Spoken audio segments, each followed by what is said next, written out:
welcome back, everybody. I am Dr. Chris Tomczak from Health Source. I am Dr. Don Bassesi, also with Health Source. All right, and we're glad to see everyone tuning back in again today. We want to talk about something entirely different from our last video blog, and that is lessons learned from jobs that we held early on. And what I was thinking is, why don't we talk about the first job we ever had and what's a predominant lesson, if there is one, that we learned from our very first job? Fair enough. How about you first? The question is, official job or unofficial job? My first unofficial job was an assistant to my brother on his paper route. But my first official job was I actually worked at a Chinese fast food restaurant that was family run except for me. So you were the outsider. I was definitely the outsider. And what I learned in that scenario was, first of all, family-owned businesses are tremendous. I mean, they are hard workers. They work together to get through any issues that they have because they have to. Mm-hmm. At the end of the day, they're still family. And I was able to earn a level of respect in there by doing everything that they would do, you know, and by raising myself to the level of their expectations, I was able to become part of that family. It was a great job, one of the funnest jobs I had. That's interesting because various right or wrong, various ethnicities are linked to certain traits, mm-hmm. and one of the ones that you always hear about is the hardworking Asian. How they work so hard. They've got a strong work ethic, a strong study ethic, and so somewhere along the line that rubbed off on you. Is that what you're telling me? Well, the passionate Sicilian. So I mean, there's got to be some play in there. Well, so it's just lover, not a fighter. All right, I married an Italian, which is kind of similar to a Sicilian, right? We're not going to get into that right now. That's a whole different argument. Different schools of thought. All right, so yours was the Chinese restaurant. Mine was a Paperboy. I got my first job in 7th grade. I was a Paperboy, and I remember they didn't normally hire people that young.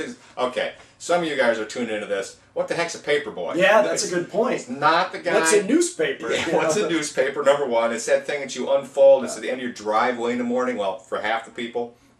And back when I was a kid, there were actually Paperboy routes. So we put the old bag on our shoulder, stuffed it full of papers, and went out and hand-delivered door to door to door to door all the newspapers. And I remember there was this one customer I had. He's a very elderly gentleman now, but he was an extremely successful pharmacist. And he'd always invite me in. They never talked too much. But invited the Paperboy invited me in? I'm a little nervous here. When I had to come and collect. Because every 2 weeks you had to come and collect and click the little card. Most everyone who watches this has no idea what I'm talking about. Clicking a card. All right, so and he would pay me. This gentleman would pay me, and I was always particular about the way I carried the money in the money bag. And I learned that from my mother.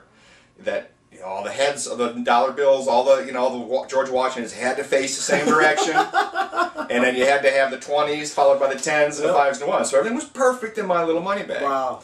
And I actually, about having that Paperboy, that paper route for about a year and a half, and I had a large paper route. I actually delivered it one day, and we had a blizzard. And Ohio was known for the blizzard of '78. We had a blizzard in '78, and my dad shut down the state. Yeah. My dad actually we went in a car. He drove me on the paper. We delivered the papers in the blizzard. It was the first and only time ever the newspaper came out later and said we didn't have to deliver. Well, we already delivered them. Anyways, I received a call from this gentleman, this customer, a year and a half later. He says, "Hey, I need a person to work at my store. I want you."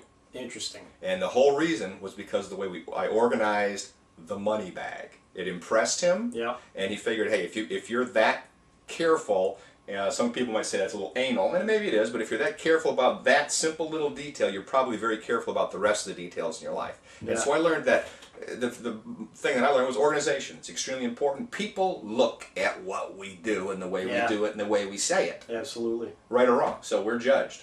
Yeah, it's along the lines of do more than you're expected to do, and life will continue to give you more and more. That's exactly correct. All right, hey everybody, we're about out of time today. I want you to follow us on Twitter. Tweet us. Follow us on Facebook, and we're on all the major social media.